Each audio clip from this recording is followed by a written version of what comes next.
చూస్తున్నారా పచ్చడి అనేది రెడ్ కలర్లో ఎలా కనిపిస్తుందో మీకు. ఆయిల్ అనేది ఈ విధంగా పైకి రావాలండి. మీరు డబ్బాలో పెట్టుకున్న జారీలో పెట్టుకున్న ఆయిల్ ఇలా వస్తే పైకి పచ్చడి అనేది ఖరాబ్ కాకుండా ఉంటుందండి. నల్లబడకుండా ఉండదు. స్పూన్ కూడా అందులో పెట్టకూడదండి. స్పూన్ పెడితే కూడా పచ్చడి ఖరాబ్ అయిపోతుంది. ఈ విధంగా పెట్టుకోవాలంటే నేను ఇలా పెట్టుకున్నాను చూడండి. పచ్చడి ఈ విధంగా రావాలి. నేను పెట్టుకునే విధానం కూడా చూడండి. వీడియో ఎలా ఉందనేది లైక్ చేయండి, షేర్ చేయండి, సబ్స్క్రైబ్ చేయండి, గంట సింహం నొక్కండి. ఓకే అండి మరి. హాయ్ అండి, అందరికీ నమస్తే. ఈరోజు ఈ 4 కాయలతో మామిడికాయ పచ్చడి పెట్టుకుంటున్నానండి. నేను ముక్కలు కట్ చేసిన తర్వాత ఎన్ని ముక్కలకి ఎంత కారం మసాలాలు కూడా వాటికి చూపిస్తానండి. మెంతులు, ఆవాలు, జీలకర్ర అన్ని తర్వాత నేను చూపిస్తాను. ఇవి కట్ చేసిన తర్వాత ఇప్పుడు నీట్గా కడిగి క్లీన్ చేసి పెట్టుకున్నాను, తుడిచి. ఇవైతే కట్ చేసి పెట్టుకోవాలండి. ఈ విధంగా చిన్న చిన్న ముక్కలు కట్ చేసుకోవాలండి. అన్నీ ఈ విధంగా జీడి తీసేయాలండి. జీడి బొల్లిపత్త అనేది ఉంటుంది, ఇది కూడా తీసేసుకోవాలి. ఇది తీసేయాలండి, ఇది ఉండొద్దు పచ్చళ్ళలో.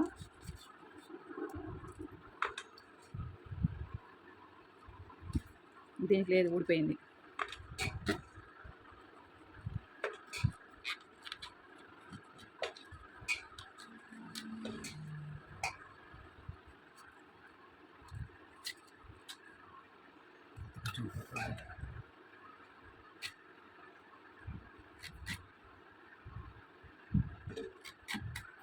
ఈ 4 కోసిన తర్వాత ఇంత ఇంత జీడి వెళ్ళింది చూడండి.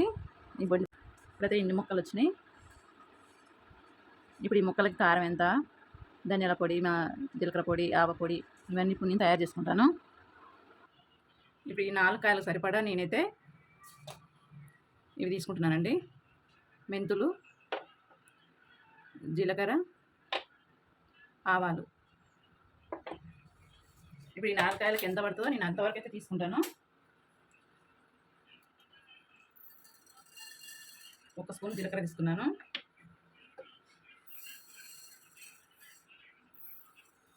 2 స్పూన్లు ఆవాలు తీసుకున్నాను. 1 టీ స్పూన్ మెంతులు తీసుకున్నాను.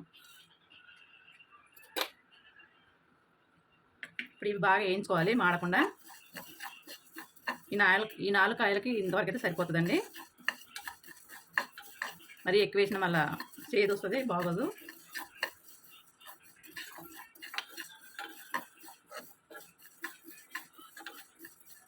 ఆవులు కొన్ని ఎక్కువ తీసుకున్నా ఏం లేదండి, నేను మళ్ళీ పోపులో కూడా వేస్తాను. రావాలండి, మంచి స్మెల్ వచ్చేంత వరకు వేయించుకోవాలి.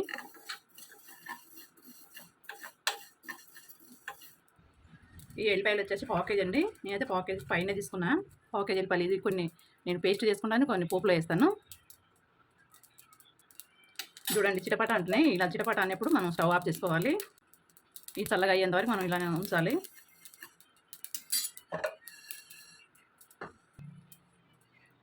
ఇందులో కూడా చిన్న చిన్న ఎల్లిపాయలు తీసుకొని పక్క పెట్టుకొని అవి పోపులు వేసుకోవాలండి. కొంచెం లావుగా ఉన్నాయి, నేను మిక్సీ పట్టుకుంటాను. ఈ పచ్చడికి వచ్చేసి నేను విజయపల్లి ఆయిల్ తీసుకున్నానండి. విజయపల్లి ఆయిల్ ఇది బాగుంటుంది పచ్చడికి.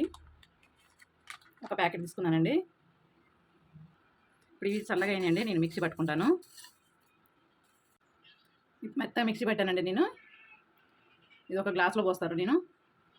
ఇది గ్లాస్ వచ్చేసి 100 గ్రామ్స్ ఉంటుందండి. కొంచెం తక్కువైంది, 100 గ్రామ్స్కి కొంచెం తక్కువైంది. ఇది సరిపోతుందండి ఆ 4 కాయలకి. ఇప్పుడు ఇదే జారీలో నేను ఈ వెల్లుల్లి కూడా మిక్సీ పట్టుకుంటానండి కచ్చపచ్చగా. ఎందుకంటే అందులో కొంచెం అది ఉంది కదా పౌడరు, దీనికి పడుతుంది అవన్నీ కూడా.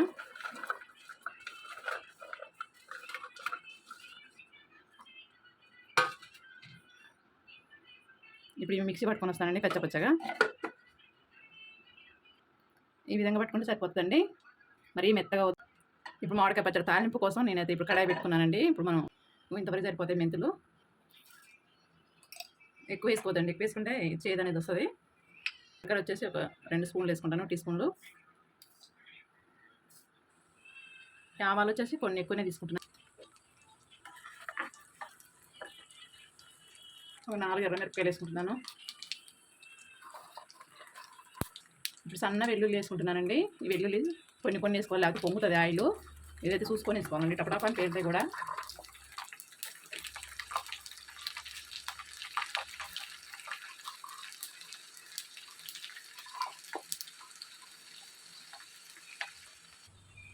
ఇప్పుడు స్టవ్ ఆఫ్ చేశానండి నేను. ఇందులో కొంచెం పసుపు వేసుకుంటాను.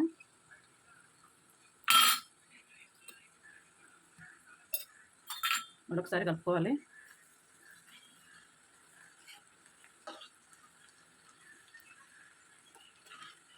ఇప్పుడు ఈ తాలింపు చల్లారే వరకు మనం ఆ కారం కొలతలు అనేది చూసుకోవాలండి. కారం ఆ ముక్కలకి ఎంత వేసుకోవాలనేది. స్టవ్ అయితే ఆఫ్ చేశాను. ఈ తాలింపు అనేది మొత్తం పూర్తిగా చల్లగా కావాలండి. ఏమాత్రం వేడి ఉండకూడదు. వేడి ఉంటే బాగోదు, పచ్చడి నల్లగా అవుతుంది. నల్లబడకుండా ఉండాలంటే ఈ పోపు అనేది చల్లగా కావాలండి. ఈ మామిడికాయ ముక్కలు అయితే ఇప్పుడు నేను కొలుస్తాను ఎన్ని అవుతాయో. ఇది వచ్చేసి కేజీ డబ్బా అండి. నేనైతే నీట్గా కడిగి క్లీన్ చేసి మంచిగా తుడిచిపెట్టుకున్నాను. మొత్తం పూర్తిగా ఆరిపోయిన తర్వాత నేను ఇప్పుడైతే ఈ డబ్బా కొలత తీసుకున్నానండి. ఈ డబ్బాతో నేను కొలిచి చూస్తాను ఇప్పుడు ఎన్ని అయితే ఈ ముక్కలు అనేది.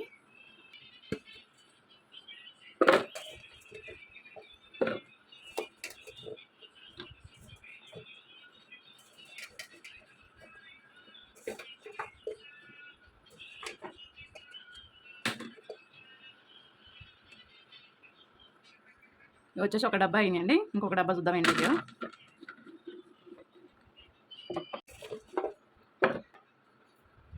ఇవి 2 డబ్బాలకు కొంచెం తక్కువ అయినాయండి. 2 డబ్బాలకి తక్కువ.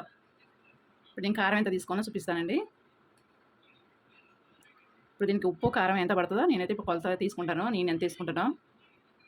ఇది వచ్చి పిక్కిల్ కారం పొడేనండి. ఇది వేసుకుంటున్నాను నేను. చూస్తా.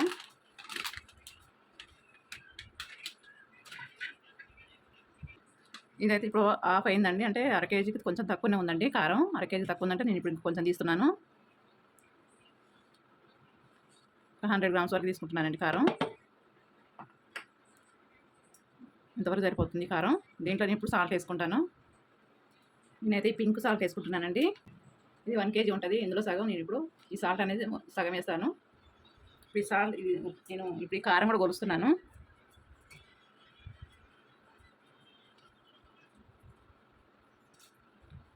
ఒకటి, 2, 3. ఈ గ్లాస్తో నేను 3 గ్లాసుల కారం తీసుకున్నాను.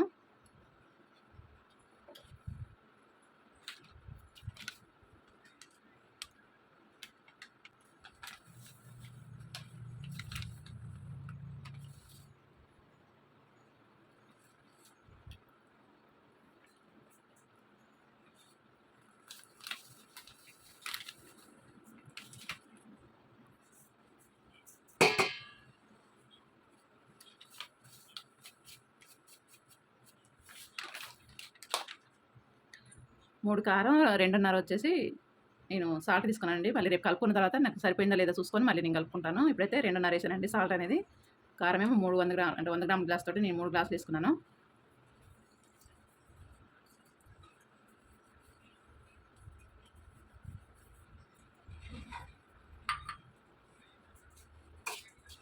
ఇది బాగా కలుపుకోవాలి.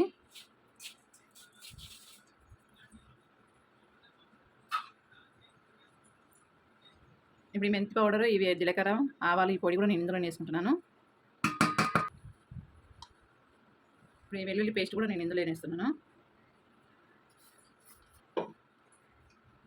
ఇప్పుడు కలిసేంత వరకు బాగా కలుపుకోవాలండి.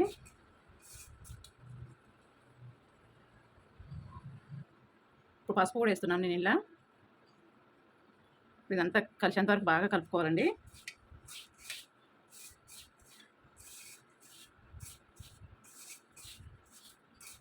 ఇలా కలుపుకోవాలండి. అంతా కలిసేంత వరకు ఈ విధంగా కలుపుకోవాలి. ఇందులో నేను 100 గ్రాములు ఆయిల్ వేసుకుంటున్నాను. ఈ ముక్కలకి మంచిగా పట్టిస్తానండి.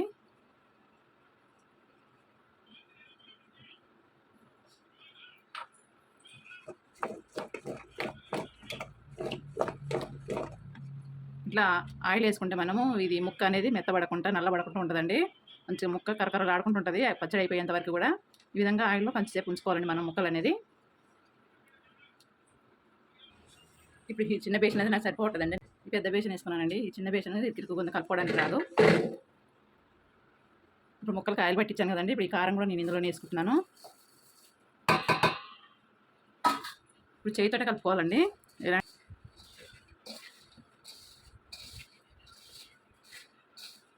ఇలాంటి తడి చేతులు పెట్టకూడదండి. ఏమైనా తడి అయితే తగలొద్దు. సంవత్సరం వండే పచ్చడి కాబట్టి మంచిగా నీట్గా పెట్టుకోవాలండి. ఆంధ్రాలోనేమో ఇప్పుడు ఇలా పోపు లేకుండా, రాయలసీమ ఆంధ్రాలో ఇది పోపు లేదు ఉండదండి. ఇట్లా ఉప్పు కారం నూనె పట్టించి అందులో పెడతారు. కానీ పోపు చేస్తే చాలా బాగుంటుందండి. పచ్చివాసన అనేది లేకుండా ఉంటుంది. అలా పెట్టొచ్చు, ఇలా కూడా పెట్టొచ్చండి. మా సూర్యాపేట సైడ్ అయితే మేము ఈ విధంగానే పోపు చేసి పెడతామండి. పచ్చడి పోపు చేస్తేనే బాగుంటుంది. మామిడికాయ పచ్చడి తాలింపు పెడితే బాగుంటుంది. చూడండి చల్లగా అయిపోయింది. ఇప్పుడు చేయి కూడా పెడుతుంది చూడండి. ఈ విధంగా చల్లగా ఉండాలి. అసలు ఏమైనా వేడి ఉండదు. వేడి ఉంటే బాగోదు.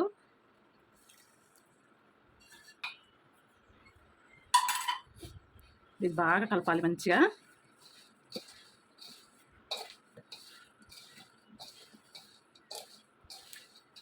మంచి స్మెల్ వస్తుందండి మామిడికాయ పచ్చడి.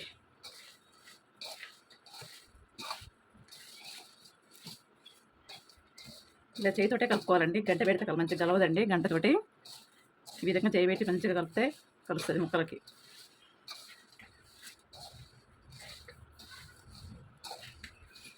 కారం అనేది ఇలా ఉండాలండి. ఇలా ఉంటే పచ్చడి అనేది ఖరాబ్ కాకుండా ఉంటుందండి. సంవత్సరం మొత్తం ఉన్న బయట పెట్టుకున్న ఖరాబ్ కాదండి. కారం ఇట్లా ఇట్లా బయట ఇట్లా తేలాలి ముక్కలకి. ఇలా ఉంటే మనకి కారం అనేది ఉప్పు కారం అనేది కరెక్ట్గా ఉంటే మనం బయట పెట్టినా ఫ్రిడ్జ్లో పెట్టినా ఇట్లనే ఉంటుందండి.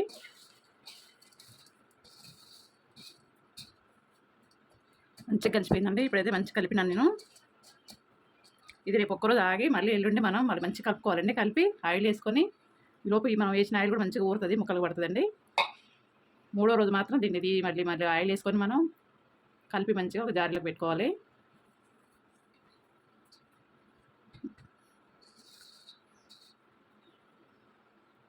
మళ్ళీ మూడో రోజు మీకు వీడియో చూపిస్తానండి. హాయ్ అండి, అందరికీ నమస్తే. అందరు ఎలా ఉన్నారు, బాగున్నారా? 3 డేస్ తర్వాత పచ్చడి అనేది నేనైతే ఈ విధంగా ఒక డబ్బాలో పెట్టుకున్నానండి. ఈ విధంగా రావాలండి పచ్చడి అనేది. ఇలా పైన ఉండాలి ఆయిల్ అనేది. ఇట్లా పచ్చడిలో పైన ఆయిల్ ఉంటే పచ్చడి అనేది ఖరాబ్ కాదు, నల్లగా కాదండి. కారం కూడా తేలదు పైకి. ఈ విధంగా డబ్బాలో ఇలా ఆయిల్ పైకి అనేది రావాలి. స్పూన్ అయితే అస్సలు పెట్టకూడదండి. స్పూన్ పెడితే పచ్చడి అనేది ఆయిల్ అంతా లోపల పీల్చుకుపోతుంది. ఓకే అండి మరి.